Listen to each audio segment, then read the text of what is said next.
नमस्कार, स्वागत है आपका हमारे चैनल डीएनपी इंडिया पर। चुनाव में गड़बड़ी रोकने के लिए एक बड़ा फैसला ले लिया गया है।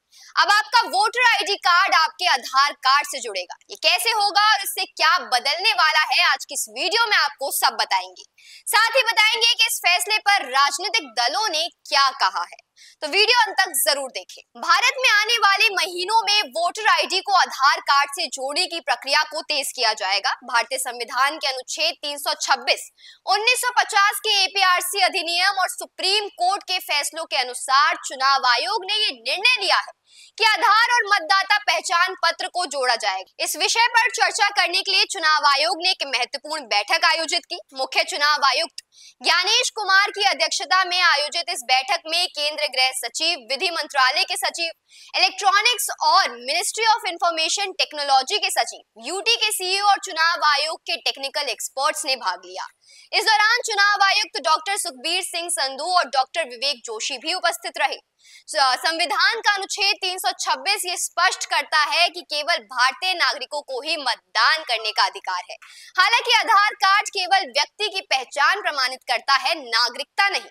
सर्वोच्च न्यायालय के फैसले और 1950 के यूनिवर्सल डिक्लेरेशन एक्ट की धारा 23(4), 23(5) और 23(6) के अनुसार मतदाता पहचान पत्र को आधार से जोड़ने की प्रक्रिया इन्हीं दिशा निर्देश का पालन करके की जाएगी। जल्द ही चुनाव आयोग और यूएस डॉक्यूमेंटेशन के टेक्निकल एक्सपर्ट्स के बीच इस विषय पर गहन चर्चा शुरू होगी। इस प्रक्रिया का मुख्य उद्देश्य मतदाता सूची से एनोमलीज को हटाना और वैज्ञानिक समाधान निकालना है। देश भर में कई स्थानों पर एक ही व्यक्ति के नाम से एक से ज्यादा मतदाता पहचान पत्र पंजीकृत होने की समस्या देखी गई है। चुनाव आयोग का उद्देश्य है कि ऐसी गलतियों को सुधारा जाए ताकि मतदान प्रक्रिया पारदर्शी और निष्पक्ष हो। वहीं इस बैठक के साथ साथ कांग्रेस, शिवसेना, भारतीय जनता पार्टी और बीजेड यानी बीजू जनता दल जैसे कई राजनीतिक दलों ने चुनावी नामांकन पत्रों की नकल किए जाने के मामले पर नाराजगी जताई। हालांकि चुनाव आयोग ने स्पष्ट किया कि ये किसी प्रकार की धोखाधड़ी नहीं थी, बल्कि कुछ राज्यों में एक ही नंबर से दोहराव हुआ है। फिलहाल चुनाव आयोग इस समस्या का समाधान निकालने के लिए सक्रिय रूप से काम कर रहा है। वहीं इसे लेकर कांग्रेस सांसद और विपक्ष के नेता राहुल गांधी ने सोशल मीडिया पर लिखा कि चुनाव आयोग ने घोषणा की है कि वो आधार को पहचान पत्र से जोड़ेंगे।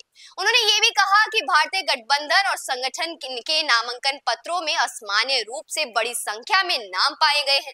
राहुल गांधी ने इस मुद्दे पर चिंता व्यक्त करते हुए कहा कि आधार प्रणाली नामांकन पत्रों के दोहराव की समस्या को हल करने में मदद कर सकती है, लेकिन गरीब और हाशिए पर खड़े लोग इसे जोड़ने की प्रक्रिया में कठिनाइयों का सामना कर सकते हैं।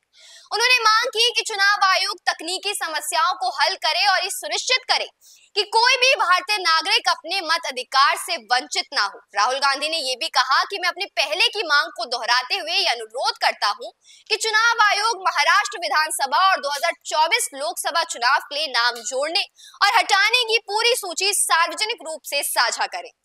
मतदाता पहचान पत्र को आधार कार्ड से जोड़ने की ये पहल चुनावी प्रक्रिया को अधिक पारदर्शी और निष्पक्ष बनाने का एक प्रयास है। हालांकि इसके क्रियान्वयन में कई तकनीकी और सामाजिक चुनौतियां भी आ सकती है। चुनाव आयोग को यह सुनिश्चित करना होगा कि इस प्रक्रिया के कारण कोई भी नागरिक मतदान के अधिकार से वंचित ना हो। राजनीतिक दलों और आम जनता को भी इस प्रक्रिया में सहयोग देना चाहिए ताकि देश का लोकतांत्रिक तंत्र और मजबूत हो सके। ऐसे में क्या कुछ आगे होता है, इसका करते हैं इंतजार। इस वक्त के लिए सिर्फ इतना ही। देखते रहिए डीएनपी इंडिया।